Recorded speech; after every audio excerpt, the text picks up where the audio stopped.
Good morning, students. Welcome to Chanakya Academy online classes, Standard 12 Science, subject Biology. Yes, so we have just started with ecological succession, and in that I have completed with climax community and ecological succession. Yes, now let's move further. Secondary succession begins in area where natural biotic communities have been destroyed, such as in abundant farmland, burnt or cut forest, lands that have been flooded. Since some soils or sediment is present, succession is faster than primary succession. Okay, primary succession is where they have to start from the new. Okay, but secondary succession is that previously biotic community was present. Okay, but what happened after some times it was destroyed, either by burning, by cutting forest, or due to floods. Some destruction happened, and as a sudden destruction happened, the biotic community now it's not there. So the secondary succession is that area where soil or the sediments will be present, and there is a chance that the organism, that is the biotic community, can again come. Description of ecological succession usually focuses on changes in vegetation. However, these vegetational changes in turn affect food and shelter for various type of animals. Okay, thus as succession process, the number and type of animals and decomposers also change. Okay, as all the communities in during secondary succession, it is changing.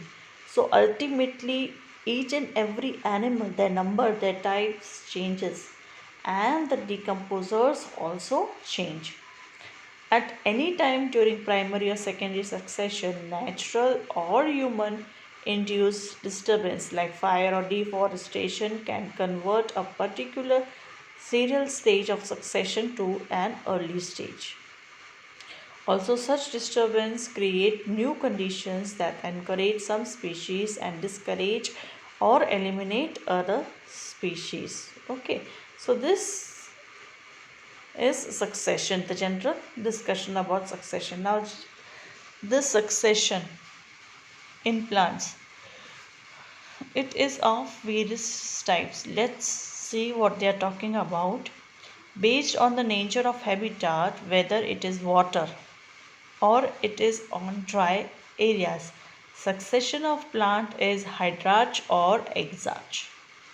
Okay, hydra means water, so succession will be in water areas, okay, or wet areas, and exarch is dry areas. Okay, so let's see what do they mean.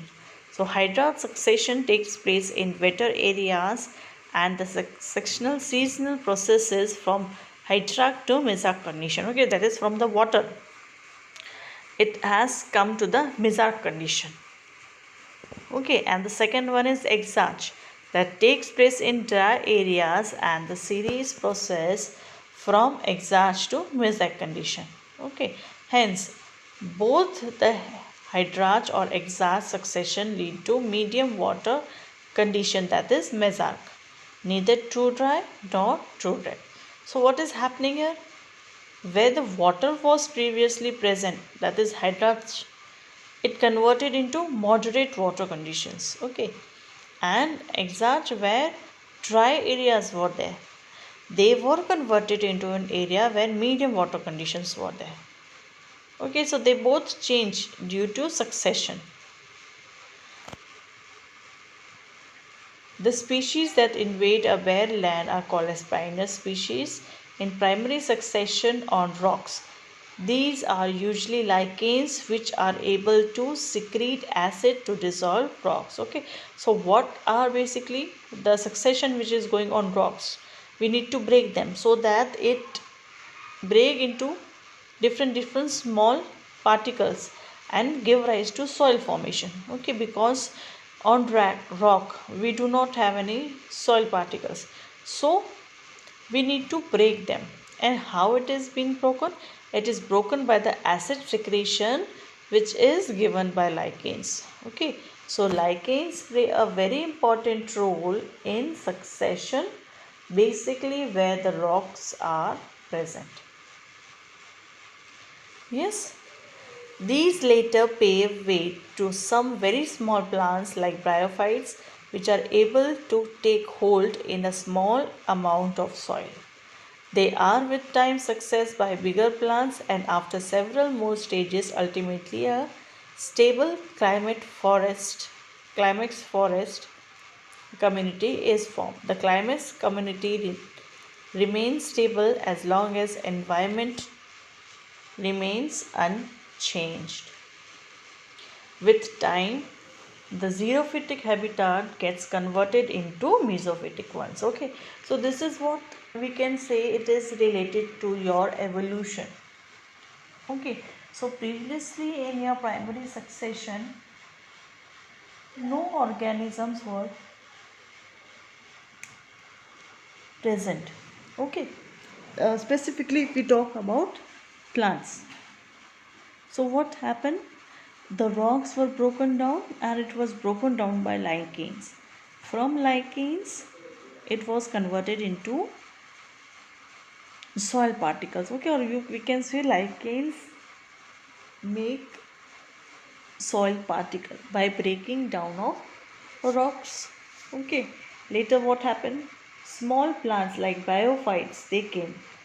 From biophytes, after some times what happened? The bigger plants originated. So what happened? A forest was developed after years. Okay,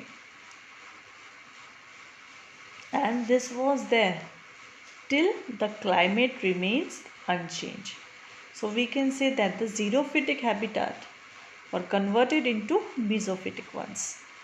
In primary succession in water, the pioneer are the small phytoplanktons. Okay, if we talk about water, so water bodies, what we will have? We will have phytoplanktons. And afterwards what happened? It was replaced by free floating angiosperms. They were rooted hydrophytes, okay, that were rooted in the soils. Then sage, grasses, and finally trees. The climax again would be a forest. So this also in water also what happens lately, it was converted into a dense forest. With time, the water body is converted into land. So, as the years after years progressed, the water bodies were also changed or converted into land. The secondary succession, the species that invade depends on the conditions of the soil, availability of water, environment, and also the seeds and the propagation present. Okay, so secondary succession is what? Where previously the organisms were there, but due to some conditions the organisms were now not formed. So now it is again coming back to its normal conditions. So when it is coming to its normal position, normal conditions, we require proper soil, we require water, environment, and seeds. All these are necessary things so that the plant can grow again. Okay, since soil is already there, the rate of succession is much faster, and hence climax is also reached more quickly. Okay, so I think so it's clear, because in primary succession what is there? Soil is not there. If we talk about land area, it is having rocks. So first what should be done? The rocks should be converted into soil, okay, by breaking it. And after that what is happening? If we talk about water, water also it need to be converted into land. So this is taking time. But in secondary succession, the land is already there, we only need to increase the plant. So this is easily done. So we can say that this is easily done. Yes, now what they are talking about. What is the importance to understand is that succession, particularly primary succession, is a very slow process. It takes maybe thousands of years for a climax to be reached. Okay, so as I told you, it is not taking in 10 years or it is not taking in 15 years, it is for thousands of years. Okay, before going further, I'll explain you this figure, dramatic representation of primary succession. The water they have shown, both the things they have shown. Okay, you can see the phytoplanktons. On the phytoplanktons we will have the submerged plant. Okay, that submerged plant were converted into free flowing plant, and then it was converted into forest. Okay, so you can see the water is continuously getting reduced, and what we see, plantation, we see, okay, that small plants are growing very fast. Okay, so this is primary succession. Now come to the next topic, that is nutrient cycle. Now this nutrient cycle is a topic which you have studied in your lower section, so I'll just move very fast. Okay, you have studied in ninth that organisms need a constant supply of nutrients to grow, reproduce, and regulate various body functions. Okay, the amount of nutrients such as carbon, nitrogen, phosphorus, calcium present in the soil at any given time is referred to as standing state. It varies in different kinds of ecosystem and also on seasonal basis. That is important.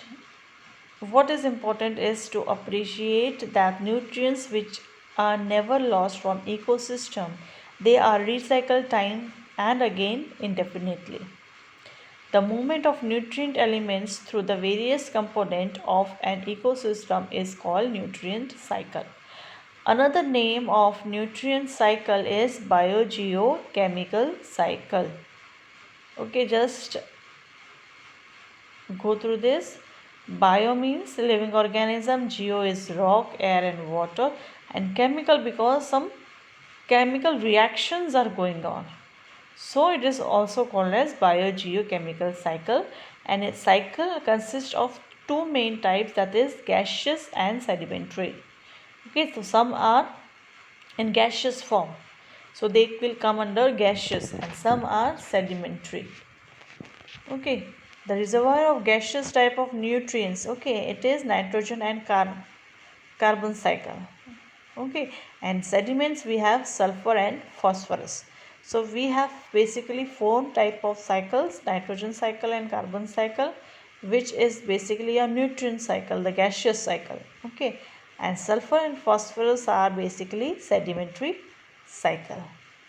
Now simplifying model of carbon cycle, this I think so I will not explain you, just go through it. If you have any doubt, to let me know. So this is your carbon cycle. Okay, carbon is emitted from which all things? From the combustion, from industry, from automobiles, okay, from plants. What it is happening, carbon is coming out, and how it is coming back again? By the decomposers, okay, and by photosynthetic plants, and by various plants, they will eliminate carbon dioxide, and carbon dioxide will again come to the atmosphere. So the percentage of carbon dioxide in the atmosphere is balanced. Okay, just see this diagram. You have to draw this diagram if carbon cycle is asked. Okay, so draw this diagram, explain this diagram. Okay, let's move further.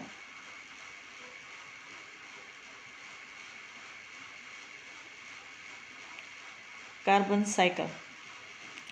When you study the composition of living organism, carbon constitutes 49% of dry weight of organism and is next only to water.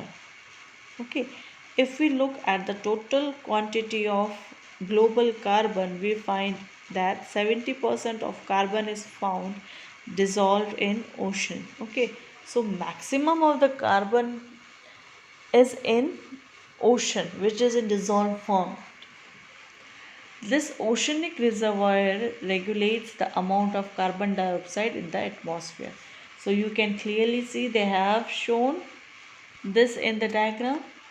Okay, so whatever percentage of carbon dioxide is there, it plays a very important role and it is given back into the atmosphere. Okay, fossil fuel also represent a reservoir of carbon. Carbon cycle occurs through atmosphere, oceans, through living and dead organism. According to estimate, 14 multiplied 10,000 10 raised to 13 kg of carbon is fixed in biosphere through photosynthesis annually. Okay, a considerable amount of carbon returns to the atmosphere is carbon dioxide. Okay, and as it is carbon dioxide, we call it as gaseous form.